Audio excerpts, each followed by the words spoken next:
I'm here. Hi. All right, Module 10, pages 336 through 338.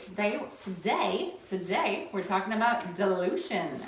And I've been wrestling with how to pronounce this. Dilution, dilution. I feel like I don't remember, like potato, potato, even though I remember that one as potato. But anyway, I'm going to say dilution, even though it still sounds a little weird to me, but I dilute a liquid, so dilution. We're going to go with that. All right, so dilution is adding water to a solution to decrease the concentration.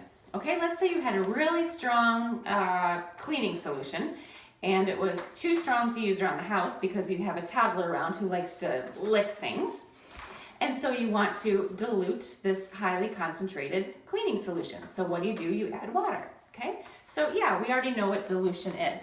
Well, chemists use dilution too, because sometimes they need for an experiment a specific concentration of, say, an acid, and in their chemistry stockroom, they only have, let's say, 10 molar HCl, when what they really need to be working with is 7.5 molar HCl. So they have to dilute the 10 molar HCl to achieve a desired concentration that they need. And so we came up with, well, we didn't, but now we know the dilution equation. Chemists use this to achieve the concentration that they need. And the dilution equation is M1V1 equals M2V2. All right, let's break down those terms. So M1 is the original concentration of the solution. And of course, the capital M stands for the molarity of the solution. V1 equals the original volume of the solution, how much you start with. And then M2 is the molarity that you end up with. It's the desired concentration, the one that you're trying to achieve as a chemist. Okay, so M2 is the desired concentration, and then V2 is the final volume of the new diluted solution. All right, so that is the equation. Those are the terms. The best way to really understand this, I think, is to just do an example. So we're going to write down the example in your book on page 337, example 10.5. Example 10.5, and we'll actually write in the question so that you have it to study from, okay? A chemist wants to dilute 12.0 molar HCl to make 500.0 milliliters of a 3.5 molar HCl solution. So the question is, how will they do this? I'll just write how. How will we do this? Okay, well, first we have to figure out what numbers we plug into which terms, right? So we know that we're starting with a molarity of what? A chemist wants to dilute 12.0 molar HCl. So the chemist is starting with 12.0 molar HCl. And he or she wants to make, so we're going to end up with a volume of 500.0 milliliters. They want to make 500 milliliters of a 3.5 molar HCl solution. So the desired solution, or the desired concentration, M2, is 3.5 molar HCl.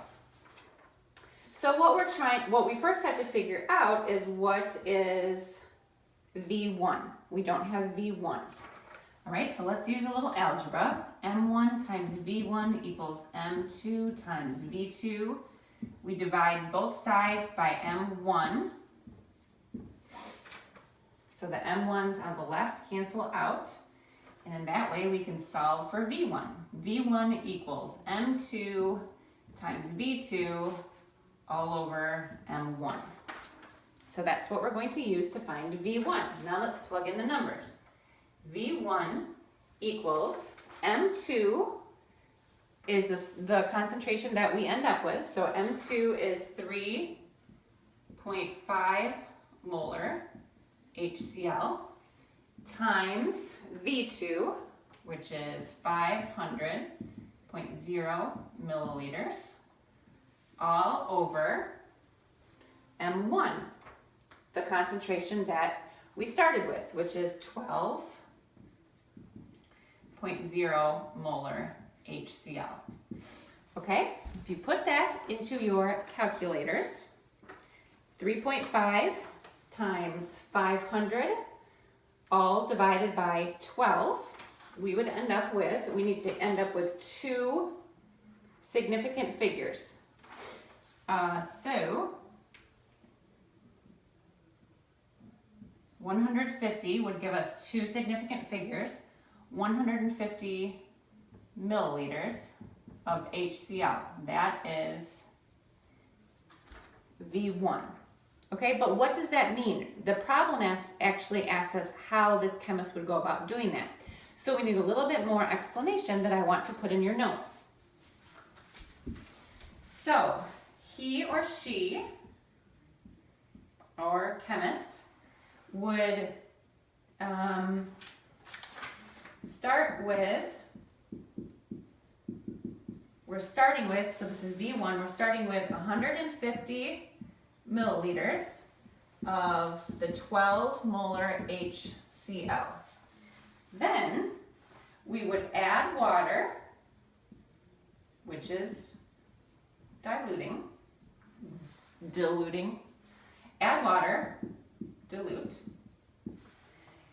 add water to make 500 milliliters, because that's the final volume. We want to end up with 500 milliliters. So in your beaker, you'd have 150 milliliters of the 12 molar HCl, and then you would just add enough water to make 500 milliliters. Then the concentration would have changed. We have figured out what the concentration would be. We know what the concentration would be. The concentration will be 3.5 molar HCl. So in that way, the chemist would end up with the correct volume at the correct concentration. So that's how you manipulate the dilution equation. We'll do one more example.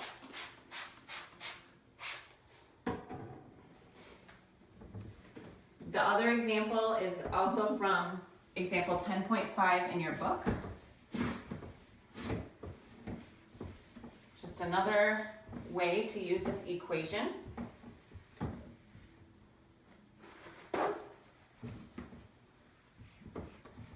And we will write this one into our notes as well. Okay, also from example 10.5. A chemist takes 2.5 liters of 5.6 molar NaOH and dilutes it with enough water to make 10.0 liters. What is the new concentration of NaOH? All right, so let's figure out what we know. This time we know M1, what we start with is 5.6 molar. V1, we start with 2.5 liters. And we're going to end up with V2 equals 10.0 liters. And we're trying to find the final molarity. I just got a visitor. Hi, I'm just finishing up a video. Just a second. Are you leaving? No, I'll wait. Okay. And we're trying to find the final molarity, which is M2. So this time we're going to solve for M2. So our equation is M1V1 equals M2V2. We will work our algebra magic and divide both sides by V2. So we're going to be using the equation M2 equals M1V1 all over V2. And now we just plug in the numbers. So M1 is 5.6 molar times V1, which is 2.5 liters, all over V2, which is 10.0 liters. All right, so multiply that, divide it in your calculator, and you would end up with M2 equals 1.4 molar. NaOH. So the final concentration of the sodium hydroxide would be 1.5 molar. That's its new concentration. And that's how you work with the dilution equation. I will see you guys next time.